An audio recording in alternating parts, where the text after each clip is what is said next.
who is the author of everything that I do.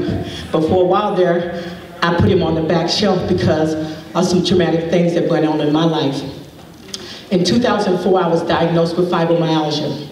At the same time, shortly after that, my husband was diagnosed with cancer, liver cancer. And at that time, I couldn't think about Darlene because I had to think about David, the love of my life. For 26 years of marriage, 30 years of being together. So you know when you're together that long, you knit it together. The Bible says the two become one. We became one together, him and I, and we walked together. So I had to walk together with him in the cancer, but I couldn't let him know the pain that I was in because I cared too much about him. I'm a nurturer. You know, we as mothers, we know about being nurturers, don't we? We know how to take care of other people, and we seem not to take care of ourselves because we're always taking care of somebody else. So I continued to take care of David, and I continued to mask my pain. My sons, my daughters, none of them knew the pain level that I was in. What it took for me to get out of my bed every morning just to go to work, just to help take care of their dad, just to go to functions and just to be able to function. It was a mask that I put on every day. And I used to tell God, I want to take the mask off, but I knew I couldn't because if they knew, they would try to help me, but they couldn't help me because they didn't know how. So in 2007, the Lord promoted my husband from earth to glory. And in doing so, my life began to spiral down because I was so used to having this man side by side. We rode together, we talked together, we laughed together. Our lives were intertwined. So at that time, I felt like a piece of me was cut off, cut out of me. So at that time, as my life began to spiral down, and as my life began to just spiral, pain began to get even more intense and more painful.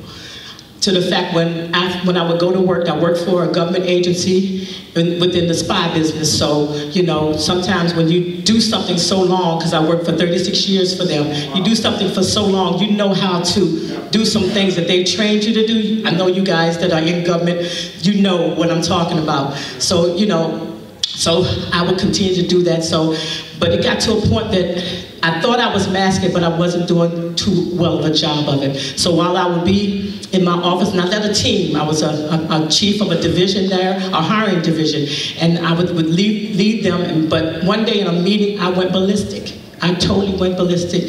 They came around and said, "Okay, Darlene, what do you have to say about your team?" I threw the clipboard, I screamed, I hollered, I ran in the other room, you know, and they all came banging on my office door because they thought I was going to jump out the window, and I felt like I could. The only thing about the government is the windows don't open.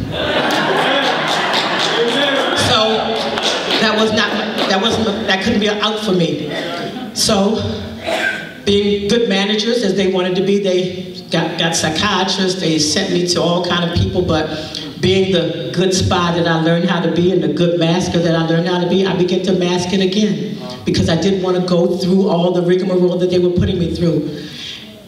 To leave one part out, during my fibromyalgia, they put me on medication they wanted me to take. One pill every night. I would wake up, my mouth was like cardboard when I would wake up. The pain level was still there. So it was like pill after pill, I'm not getting any better. So, and then I watched my husband take pill after pill and not get no better. So we know about what the pills are doing to us. So I saw him and I saw myself.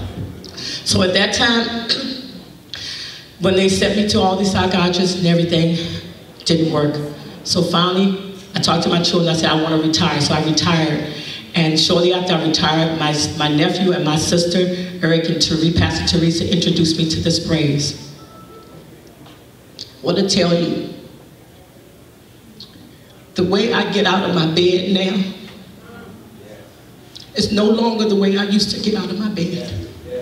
Nobody knew, because for 7 years, I've lived in my house just me, so no one watched me get out of my bed and saw the pain that I went in, how I'd have to bring my limbs back to life by shaking them, you know, moving around, trying to get my hands to come back. No one should have to live in that pain. But thanks be to God, Mel and Amy and Team Effort Network, my life began to spin around. There became a turnaround in my life. I'm no longer the same woman. And I am thankful for that. I don't have to wake up in pain. I'm not depressed as I used to be. I'm looking at life in a whole new realm. I'm running with my children now. We went on a trip just recently to Florida, and we drove there. My son, who is here with me today, we drove down there. I have a big truck that sets up high. Kind of small woman, don't you think? Not too much slim going on, right? No, let me stop. But anyway, when we went to Florida, I was able to get in and out of my truck without pay, driving all the way there. I told the kids, I said, I feel like popcorn. I'm popping in and out of this truck right now, and I'm feeling good. I also told them that while we were there, I'm not going to do the elevator thing. Our condo was on the 6th floor. I said, no, not the 6th. I'm not going to do the elevator. I'm going to do the steps. I ran circles around my grown children. Come on, y'all.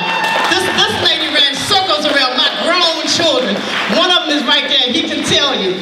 So I am thankful for this, what the sprays have done for me. I'm on all 5 of them. I'm enjoying life in a whole new degree, a whole new manner. Life is sweet. Life is sweet. And that's the way God intended it for it to be. He didn't intend for it to be something that we just bared. He wanted us to enjoy life. Thank you.